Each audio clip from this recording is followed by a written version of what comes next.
Hey there, call me a saddo, but with the Christmas build-up, it's got me watching some really very cheesy Christmas movies. And so I'm talking the ones that kind of rank right up there on the top of my list, like Love Actually and The Holiday, obviously, but also some really cheesy Channel 5 straight-to-video type ones that, you know, kind of you wonder how they ever made it to production.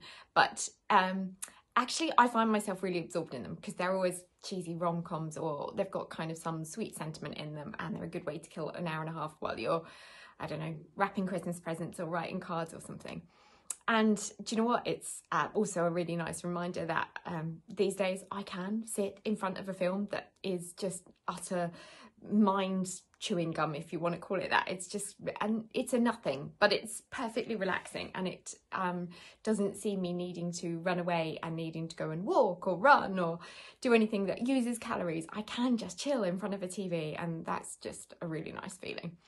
But the point of this post was just to talk about some of the morality or the kind of storylines that comes out of those movies. And I'd challenge you to watch some of these ones that come on over the festive season. And yes, they're about kind of people being nice to other people and togetherness and family and friendship and whatever.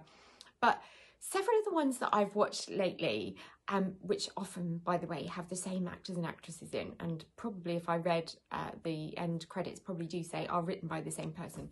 But a lot of them are about that kind of person who has to learn something about themselves, and they often start out being somebody who can't relax, who has to be really driven by productivity and achievement and accomplishment, and is on a mission to achieve something.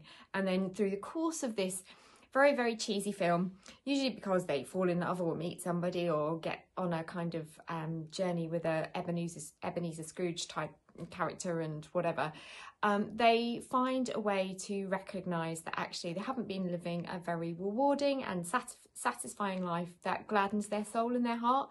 And by the end of it, they're a very relaxed and joyous person who's learnt to laugh and smile again. Why am I telling you all this? Because if you look at that through the eyes of somebody who's battled with an eating disorder, and may, even if you are still in that place, you'll recognise what it is to be that brittle, uptight person who can't see any joy, who can't see any passion for anything, any love or relaxation or ability to think and do spontaneously, because all you're ever thinking about is in that state of utter mental hunger and sheer exhaustion where you just think you're on this universe to achieve or to be something that somebody else wants you to be, or to get to the next mealtime and eat when you're allowed to eat. Oh my God, that's just so exhausting and just so unnecessary and so unfulfilling.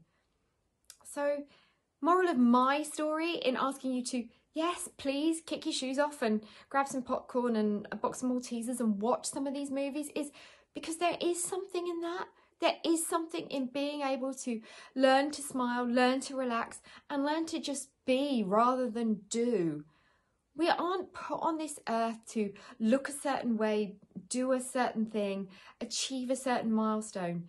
We're here to embark on this crazy journey of life and to find a little bit of joy in whatever that might be. If that's cuddling your dog on your lap and sitting there for 2 hours and just watching something ridiculous, but learning to smile and be joyful and be happy. You cannot be in that joyful state of being while an eating disorder is in your world. I just really ask you to think about that this Christmas season, because I know it's made such a difference to me to be able to be that person who can relax. Okay, please let me know what that means to you and whether you've been through that. Take care. Bye.